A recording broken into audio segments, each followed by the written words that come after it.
Alright, here we've got my Outlaw complex from this morning at 225, 223, 222 maybe, I'm not exactly sure, but somewhere in that area, somewhere around or just over 100K.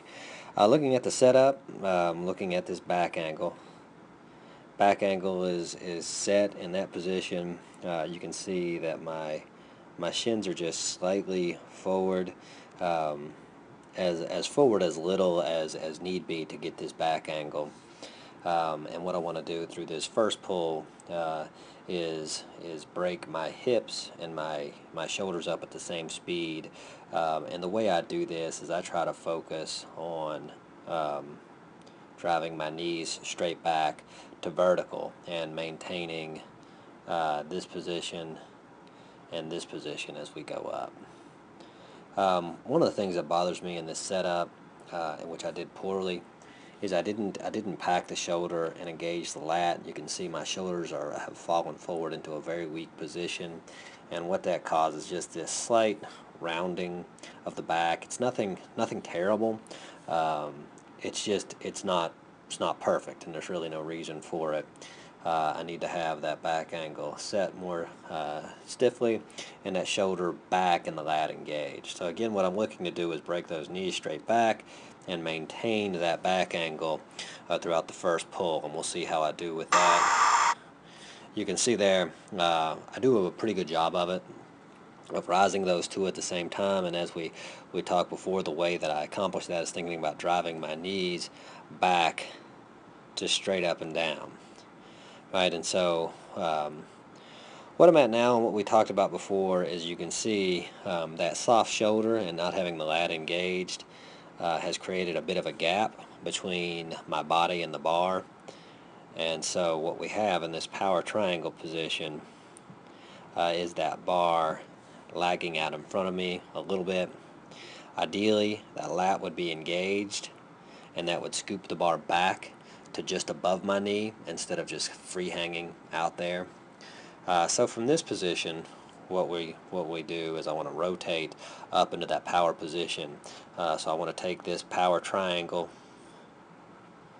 there, and I want to rotate it on its axis around and get my chest as vertical as I can get it up this way. So let's see how I do with that. Take it back just a hair. I get pretty straight up and down. Power position is pretty good. You can see the hips, the hip angle is good. There's still that 120-degree bend. You can see that my shoulder comes off of the bar maybe a hair early. And again, I think that's mostly caused by that poor starting position. If in this position that lat is still engaged and the bar is drawn back, that bar would be up closer to my hips and further up my thigh.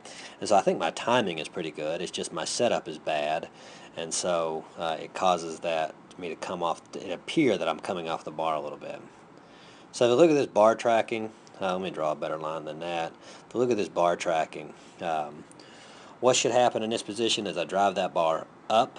The bar should just come close to that line, maybe even a little out in front of it, and then draw back behind it as quickly as possible. And as you can see, it does a pretty good job.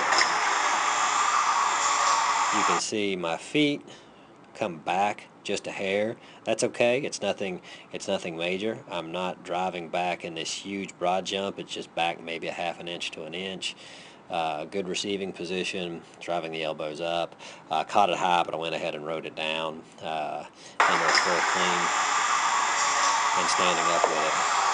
Now, from here, for whatever reason, the lift just gets a bit sloppy. I got lazy in it. And I want to take a look at the front squat so you guys can see that as well. But you'll see I should be breaking the knees out and the hips straight down. Instead, I allow my knees to fall way too far forward, and it puts me in a really bad position, and the bar ends up drifting way out in front of that line. You can see here on the first front squat. There, I'm in a really bad position. My hips need to be closer to that line, my knees need to be closer to that line, and that bar should track directly on that line. But instead, I've drifted way out in front and just made it a very sloppy lift.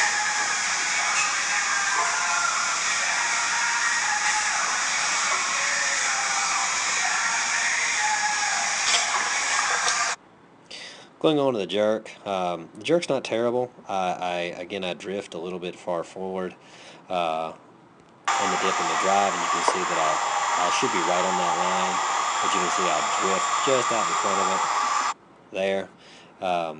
I need to be right on that line. I need to do a little bit better job of keeping my hips underneath that bar and breaking my knees out. I've let them break too far forward, and so I've come forward on that line, and then I'll chase it the rest of the way. Finish isn't bad, and we'll go through the back squat.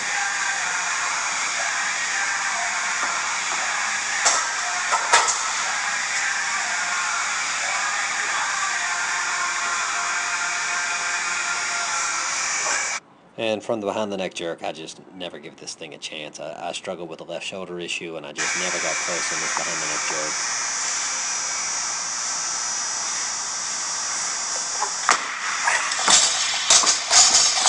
It was never close, but outside of that, I mean, it's a successful lift. Had a couple very fixable errors. One of the things that I think you got to learn is if you're going to lift big, you got to roll your sleeves up. As much as I've tried, you're just never going to impress anybody with your sleeves down. So get those things up to lift big.